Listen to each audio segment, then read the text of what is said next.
तो बच्चों, हमने पिछले क्लासेस में पढ़ा था कि वाक्य क्या होता है, वाक्य के घटक क्या हैं। आज हम उसी के आगे पढ़ेंगे कि उद्देश्य और विधेय कैसे पहचाने हम वाक्य में। उद्देश्य को अगर हम इंग्लिश में बात करें तो इसको सब्जेक्ट कहते हैं और विधेय को प्रेडिकेट। ठीक है। उद्देश्य और विधेय के बारे में पिछले क्लासेस में भी पर्याप्त रूप से चर्चा हुई थी। आज हम आपको बताने वाले हैं कि कुछ ऐसे वाक्य होते हैं जिसमें जरूरी नहीं कि उद्देश्य वाक्य के प्रारंभ में ही हो। ठीक है। जैसे मैं यहाँ पे एक वाक्य लिख रहा हूं कि हिंदू धर्म को बचाने के लिए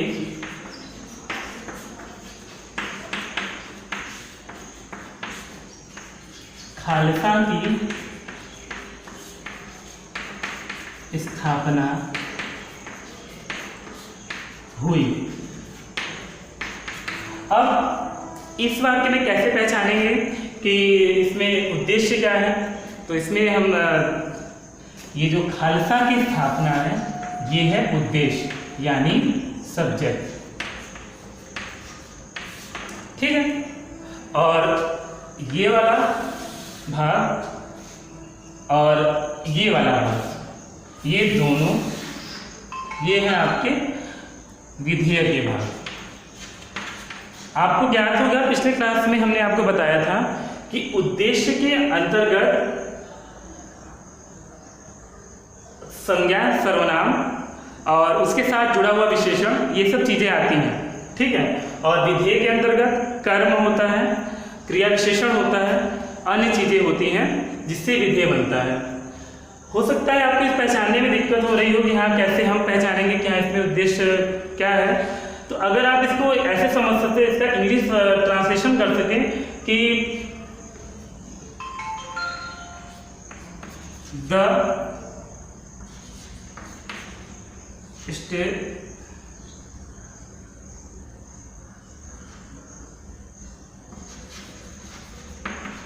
establishment of खालसा या फाउंडिंग, इसके लिए हम फाउंडिंग भी लिख सकते हैं। Founding of Khalsa was done to save Hinduism. ठीक है। अब आप इसमें आराम से देख सकते हैं कि यही है इसका सब्जेक्ट या उद्देश्य। ठीक है। इसी तरह अन्य कई वाक्य होते हैं जिसमें जरूरी नहीं कि उद्देश्य प्रारंभ में ही हो। दुर्घटना होने पर लोगों ने उसे बचाया। ठीक है। जैसे ये दूसरा वाक्य है, दुर्घटना होने पर लोगों ने उसे बचाया। इस वाक्य में भी आप देख सकते हैं कि लोगों ने, ये है उद्देश्य। ठीक है। और ये और इधर वाला ये पोर्शन है आपका विधेय। ठीक। क्योंकि ये जो दुर्घटना होना और ये बचाना, ये उद्देश्य से संबंधित नहीं है, इसलिए ये विधेय के अंतर्गत आएंगे। ठीक है। अब उद्देश्य और विधेय होने के पश्चात अब हम आपको आगे का पॉइंट बताएंगे कि वाक्य के रचना के आधार पर कितने भेद होते हैं। रचना के आधार पर वाक्य भेद।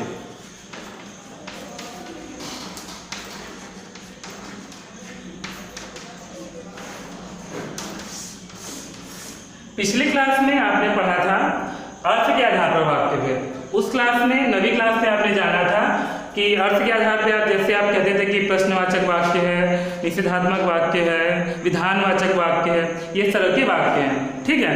तो उससे हम ये निष्कर्ष निकालते थे कि हाँ, ये पॉजिटिव है, ये निगेटिव है, ये इंट्रोगेटिव है। लेकिन अब यहाँ पे जो हम क्लास 10वीं में पढ़ेंगे उसमें इस तरीके से पढ़ेंगे कि वाक्य का जो संरचना है वो उसमें कहीं पे कंजंक्शन लगा है कि नहीं लगा है, समुच्चयबोधक अव्यय जो होते हैं वो लगे हैं कि नहीं लगे हैं, या सिंपल है, एक मुख्य क्रिया है, इसके आधार पर हम अध्ययन करेंगे। इसीलिए इसको रचना के आधार पर वाक्य भेद कहा गया है, न कि अर्थ के आधार पे।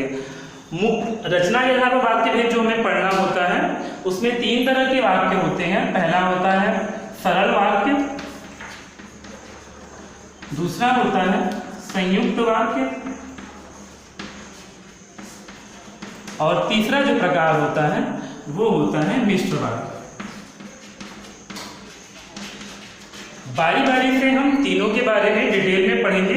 सबसे पहले हम लेते हैं सरल वाक्य को, ठीक है, कि सरल वाक्य क्या होता है। तो सरल वाक्य, इसकी जो सिंपल परिभाषा है वो ये है कि एक ऐसा वाक्य जिसमें केवल एक मुख्य क्रिया हो।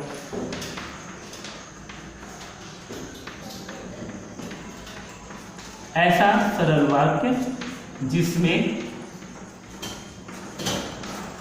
केवल एक मुख्य क्रिया हो।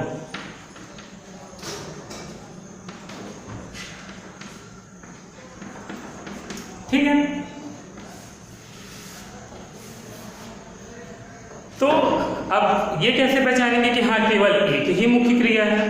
ठीक, इसके लिए भी मैं आपको बताता हूं कि देखिए उदाहरण के तौर पे जैसे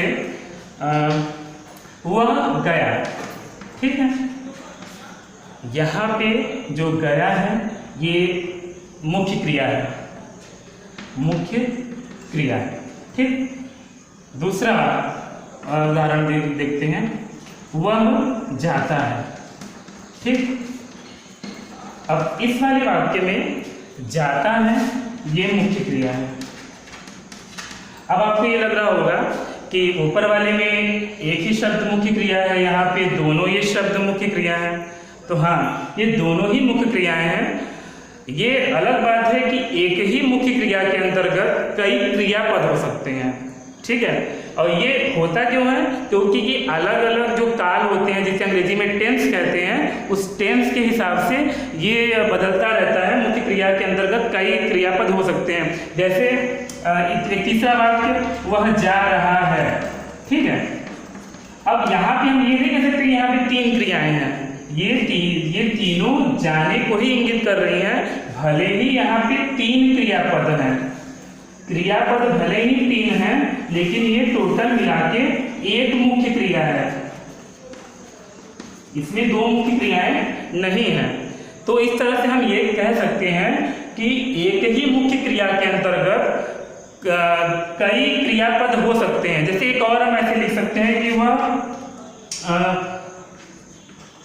पढ़ता चला जा रहा है, पढ़ता चला जा रहा है।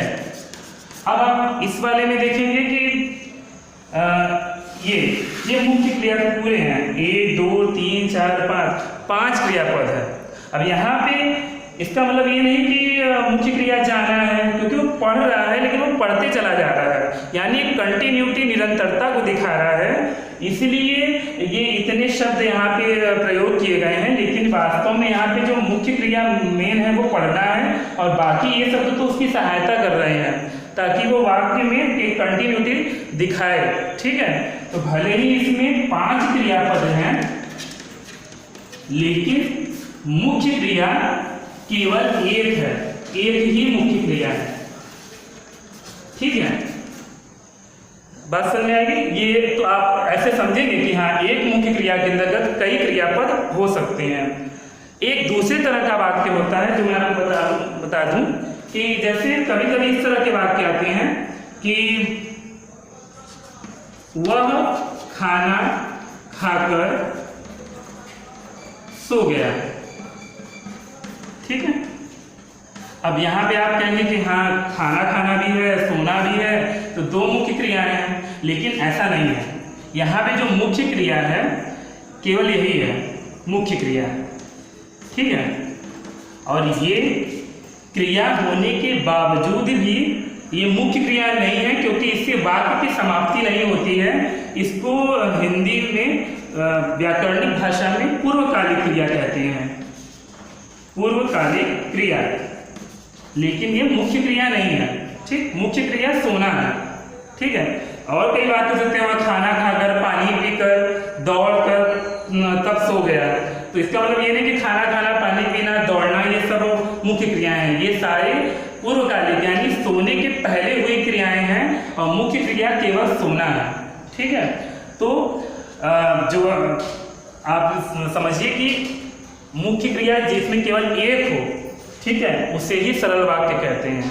अगर कुछ जिसमें, जैसे हम दूसरा उदाहरण देते हैं जिसमें दो मुख्य क्रिया हो, जैसे उसने खाना खाया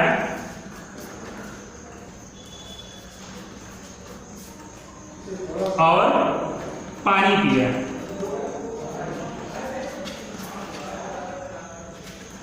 अब इस वाक्य में दो मुख्य क्रियाएं हैं क्योंकि और से ये अलग अलग जुड़ा हुआ है।